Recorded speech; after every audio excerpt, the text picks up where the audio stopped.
স্থানীয় সময় সোমবার সকালে নিউ জলপাইগুড়ি থেকে প্রায় 50 কিলোমিটার দূরে রাঙাবানি স্টেশনে দাঁড়িয়ে থাকা কলকাতাগামী কাঞ্চনজঙ্ঘা এক্সপ্রেস ট্রেনকে পেছন দিক থেকে ধাক্কা দেয় দ্রুতগতির একটি মালবাহী ট্রেন। এতে যাত্রীবাহী ট্রেনের অন্তত দুটি বগি লাইনচ্যুত হয়। যাত্রীবাহী ট্রেনের ওপরে উঠে যায় মালবাহী ট্রেনের বেশ কয়েকটি বগিও। রেল লাইনের পাশে বগিগুলো আরও কয়েকটি ছিটকে পড়ে। যাত্রীবাহী ট্রেনের ভেতরে আটকে পড়েছেন বহু মানুষ। তাদের উদ্ধারে কাজ করছেন উদ্ধারকারী দল।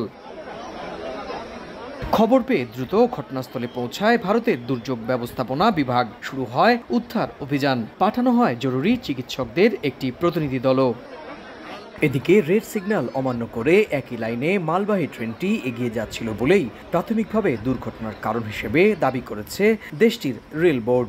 যদিও বিতর্ক এড়িয়ে এখন উদ্ধার কাজের দিকেই নজর দেওয়ার কথা জানান কেন্দ্রীয় রেলমন্ত্রী।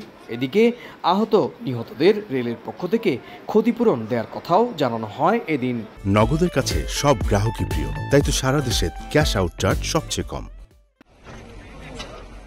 অন্যদিকে রেলে যাত্রী নিরাপত্তা কমেছে বলে দাবি করে রেলমন্ত্রী ঐশিনী বৈষম্যের পদত্যাগ দাবি করেছে বিজেপি বিরোধী রাজনৈতিক দলগুলো। শুধু তাই নয়, ভারতীয় রেলকে কার্যত তুলোধনো করেন তৃণমূল নেত্রী মুখ্যমন্ত্রী মমতা বন্দ্যোপাধ্যায়। আগে মানুষের রক্ষা কবচ, তারপরে এই সমস্ত নানা রকম কথা বলবেন। অ্যাক্সিডেন্ট হতেই পারে, অ্যাক্সিডেন্ট কারো হাতে নেই, এটা ফ্যাক্ট। কিন্তু সাথে সাথে এটাও ফ্যাক্ট, অ্যান্টি কলিউশন ডিভাইস আমি তৈরি করে দিয়েছিলাম। এদিকে এই ঘটনায় গভীর শোক প্রকাশ করেছেন ভারতের রাষ্ট্রপতি ও প্রধানমন্ত্রী। সুব্রত আচার্য, সময় সংবাদ, ভারত।